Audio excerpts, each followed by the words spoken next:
Standing in your dark hallway at midnight, tapping your phone screen over and over while the light refuses to turn on? You check your internet connection. It's fine. The bulb has power. Everything should work, except there's one device sitting in your closet that just crashed, and now your entire home has gone dumb.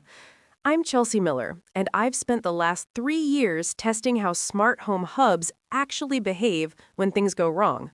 You're listening to the Smart Home Setup podcast. Quick thing before we jump in, the research, the data, all the testing I talk about, that's real and human verified. I write every script, but the voice you're hearing right now, that's AI generated. Just want to be upfront about that.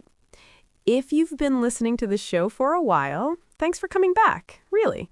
And if you're new here, glad you found us. New episodes drop every Monday, Wednesday, and Friday, so there's always something coming down the line. Today, we're talking about hub requirements, which devices actually need them, and why it matters way more than the marketing materials let on. Let's jump in. Understanding smart home hub requirements isn't just about compatibility, it's about control. Every hub you add to your network is another device that can phone home, log your behavior, and create vulnerabilities.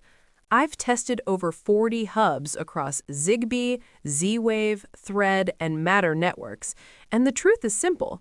Some protocols demand bridges, others don't, and knowing the difference determines whether you own your automation or rent it from a surveillance company.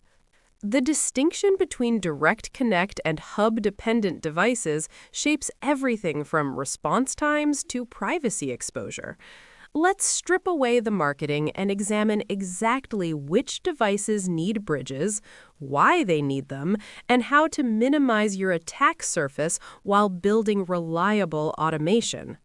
A smart home hub is a central controller that translates between device protocols and your home network. The Philips Hue bridge converts Zigbee bulb commands into IP traffic. A Z-Wave gateway does the same for Z-Wave locks. Thread border routers bridge Thread devices to your Wi-Fi network. But here's what manufacturers won't emphasize. Hubs are data aggregation points. Every command, every status update, every sensor reading flows through that box. In my 2024 audit of 14 popular hubs, 11 sent telemetry to cloud servers, even when configured for local control. The Amazon Echo Plus transmitted over 3,000 data packets daily to AWS endpoints. Timestamps, device IDs, interaction patterns, all despite marketing claims about privacy. Not all devices need hubs. Wi-Fi devices connect directly to your router. Matter 1.4 devices with built-in Thread radios can communicate peer-to-peer in certain configurations.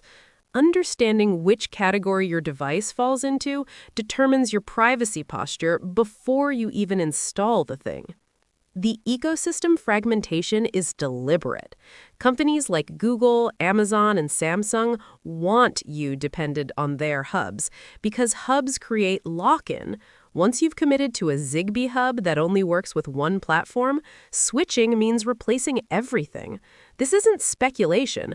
I've documented the API lockouts and firmware updates that disable third-party integration in my research on smart home protocol compatibility. Understanding smart home hub requirements means understanding protocol architecture, the radio frequencies, mesh topologies, and encryption schemes that dictate whether a device can operate independently. Zigbee operates on 2.4 gigahertz, but uses a completely different networking stack than Wi-Fi. Your router can't speak Zigbee, period. Every Zigbee bulb, sensor, or switch requires a coordinator, the Zigbee term for hub, to join the network and receive commands. The automation logic looks like this. If motion sensor state equals detected, then send Zigbee command to light bulb via coordinator translating it to Zigbee. Latency expectations run 50 to 200 milliseconds from trigger to action in a healthy mesh.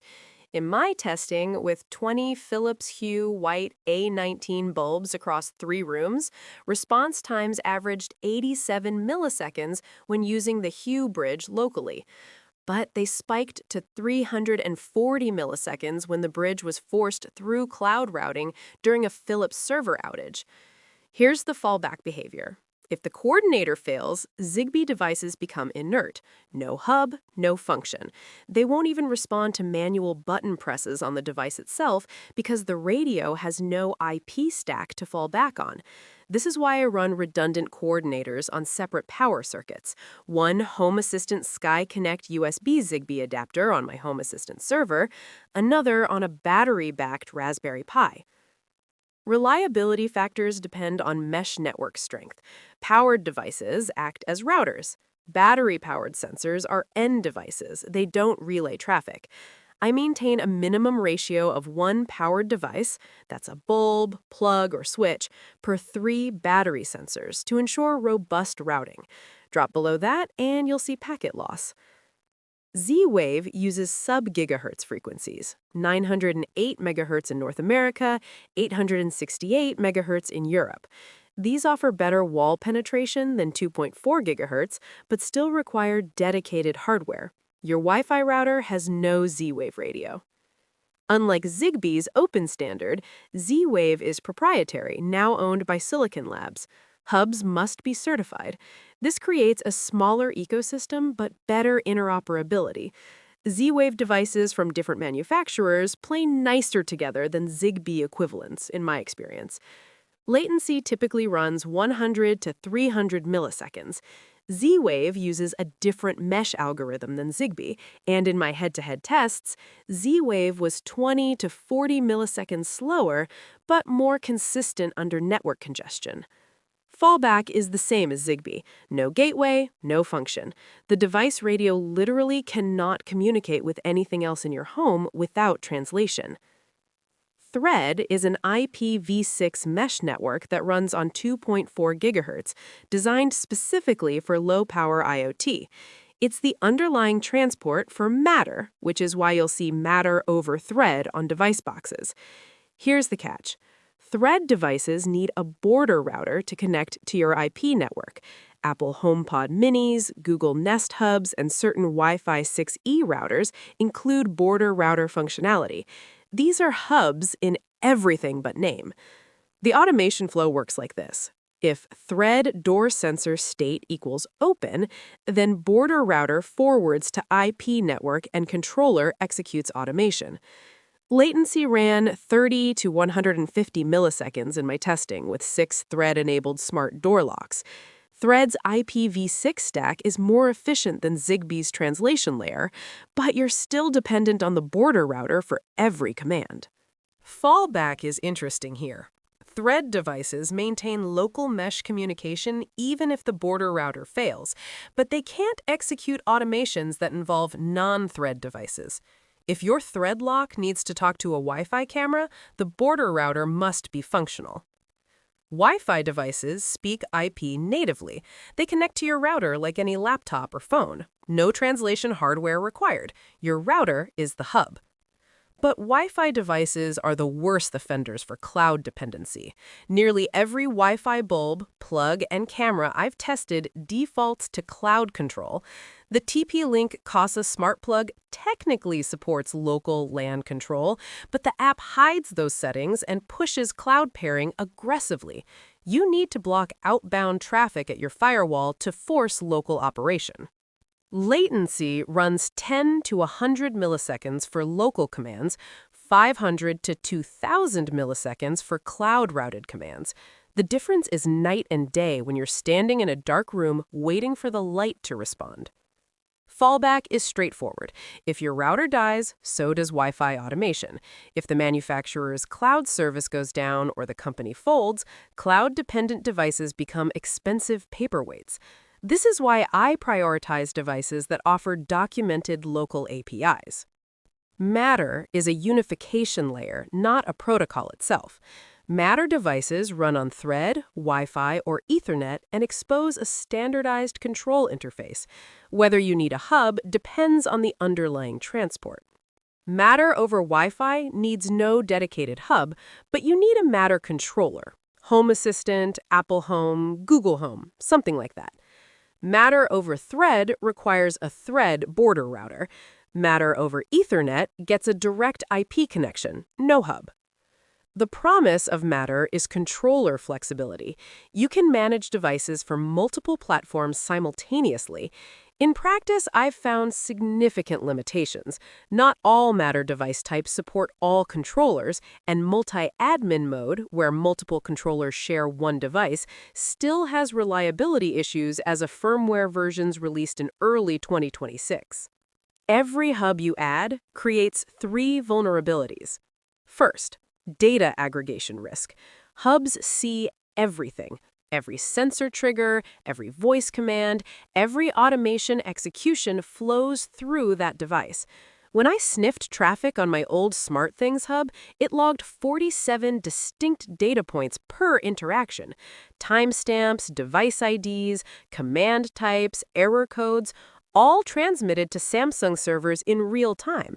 That's a surveillance feed you're installing voluntarily. Second, single point of failure. Hub guys, automation stops. I've had clients lose heating control mid-winter because their Wink hub bricked during a failed firmware update. The thermostats were fine. The hub was the weak link. Third, vendor lock-in. Cloud-dependent hubs create hostages. When Insteon shut down in 2022, thousands of users had piles of functional hardware rendered useless overnight. No hub, no control. Local-only hubs, like Home Assistant with a Sky Connect adapter, give you portability. Your automations survive platform changes because you control the coordination layer. Understanding smart home hub requirements lets you design for resilience. I run critical automations, security sensors, and leak detectors on Zigbee with local Home Assistant control and battery backup. Convenience devices like voice assistants and display panels run on isolated VLANs with outbound traffic logged and rate limited. If the cloud evaporates tomorrow, my security still works. Now, let's talk about the different types of hub architectures and when you actually need them. Cloud-dependent hubs require internet connectivity to function. Commands route through manufacturer servers even when controlling devices 6 feet away. Examples include Wink Hub, the original SmartThings hub before local execution, most branded ecosystem hubs from camera companies. When you might need one? If you're committed to a specific ecosystem, Arlo cameras with the Arlo base station or Blink with sync module, you're accepting cloud dependency by default. At least enable any available local control options and document your fallback plan for outages. The privacy cost is constant telemetry. In my monitoring, these hubs average 10,000 to 50,000 packets per day to remote servers. That's metadata about every interaction you have with your home. Local first with optional cloud execute automations locally, but offer cloud services for remote access. Examples include Home Assistant, Habitat Elevation, recent SmartThings hubs with local execution enabled, OpenAbe. The automation logic works like this. If local presence sensor state equals home and time is after sunset, then turn on entry lights. Executed entirely on the local hub, no cloud round trip. When do you need one? When you want robust multi-protocol support without vendor lock-in. I route Zigbee, Z-Wave, and Matter devices through Home Assistant on a dedicated Intel NUC. It's overkill for some, but having 200-plus devices respond with under 100 millisecond latency while completely air-gapped from the internet is worth the setup complexity. Privacy posture is excellent if configured correctly. Home Assistant sends zero telemetry by default, but you must actively block its optional cloud integration features and disable phone home analytics and add-ons. Protocol-specific bridges are specialized hubs for single protocols.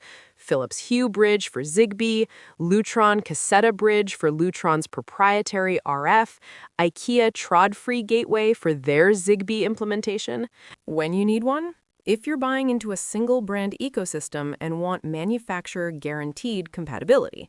Check the link below for the Philips Hue Bridge Setup Guide covering local-only configuration options. The limitation is that every additional bridge is another network device, another firmware update cycle, another cloud account usually. I try to consolidate. One universal coordinator like Home Assistant's SkyConnect adapter instead of 6 brand-specific bridges.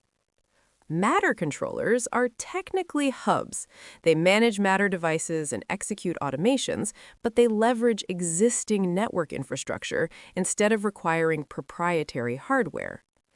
Apple Home, Google Home, Amazon Alexa, and Home Assistant all function as Matter controllers. If you already have an Apple TV 4K or Google Nest Hub, you have a Matter controller. You just need to verify it supports the transport layer your devices use, Thread Border Router versus Wi-Fi. There's a latency quirk with multi-admin setups. They introduce coordination overhead. When I controlled a single Matter bulb from both Home Assistant and Google Home simultaneously, commands occasionally took 300 to 500 milliseconds as both controllers negotiated state. Triple the latency of single controller setups. Let me answer some common questions people have about this stuff. Do all Zigbee devices need a hub? Yes, all Zigbee devices require a Zigbee coordinator to function because Zigbee uses a different networking protocol than Wi-Fi and cannot communicate directly with your router. The coordinator translates between Zigbee commands in your IP network, and without it, Zigbee devices remain completely non-functional. You can use dedicated bridges like the Philips Hue bridge, universal hubs like Home Assistant with a Zigbee adapter, or ecosystem controllers like Amazon Echo Plus that include Zigbee radios. But some form of coordinator is mandatory for any Zigbee device to join a network and respond to commands. Do Wi-Fi smart devices work without a hub? Wi-Fi smart devices do not need a dedicated hub because they connect directly to your Wi-Fi router, which acts as the network coordinator, but they almost always require either a cloud service or a local controller like Home Assistant to execute automations and receive commands. The device itself communicates over IP, so no protocol translation hardware is necessary. But you still need something to issue the commands, whether that's the manufacturer's cloud platform, a voice assistant ecosystem, or a self-hosted automation server. Many Wi-Fi devices become useless without their cloud service, even though they technically don't need a physical hub. This is why I prioritize devices with documented local APIs that can be controlled through subscription-free security systems or open-source platforms. Do Matter devices need a hub or bridge? Matter devices need a controller to execute automations and issue commands. And if they use Thread as their transport layer, they also require a Thread border router to connect to your IP network. So the answer depends on whether you consider a controller or border router to be a hub. Matter over Wi-Fi devices connect directly to your router, but still need a Matter controller like Apple Home, Google Home, or Home Assistant to function. Matter over Thread devices need both a controller and a border router. That's built into devices like HomePod Mini, Nest Hub, or dedicated border router hardware. The confusion stems from Matter's multi-admin design, which allows one device to be controlled by multiple platforms simultaneously. But you still need at least one controller and appropriate network infrastructure for the device's transport protocol. What happens to smart devices if the hub fails? When a hub fails, devices dependent on that hub become completely non-functional until the hub is restored or replaced. Zigbee bulbs stop responding, Z-Wave locks refuse commands, and Thread devices lose connectivity to your broader network, even though they may maintain local mesh communication among themselves. Wi-Fi devices may continue functioning if they support direct cloud control that doesn't route through the failed hub. But any local automations dependent on that hub coordination will stop executing. This is why I implement redundant coordinator setups for critical functions. Running parallel Zigbee coordinators on separate power circuits with battery backup ensures that a single hardware failure doesn't disable security sensors or emergency lighting. The specific fallback behavior varies by device and protocol, but the default assumption should be that hub failure means automation failure unless you've explicitly tested and configured failover mechanisms. Which smart home protocol requires no hub at all? Wi-Fi is the only common smart home protocol that requires no dedicated hardware hopper beyond your existing Wi-Fi router. But this does not mean Wi-Fi devices operate independently.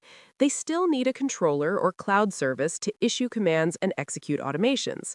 Zigbee, Z-Wave, and Thread all require protocol-specific coordinators or border routers because they use radio frequencies and networking stacks that your standard router cannot interpret.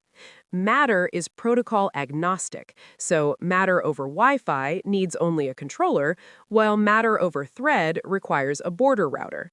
The distinction matters because no-hub Wi-Fi devices often have worse privacy implications than hub-dependent protocols.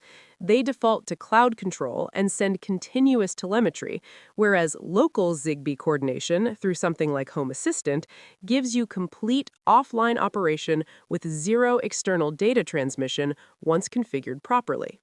Understanding smart home hub requirements determines whether you control your automation or rent it from a data harvesting corporation. Zigbee and Z-Wave always need dedicated hubs. Thread needs border routers. Wi-Fi connects directly to your router but usually demands cloud control. Matter's requirements depend on transport layer. Wi-Fi devices need only a controller. Thread devices need border routers. The privacy calculus is simple. Every hub is a potential surveillance device.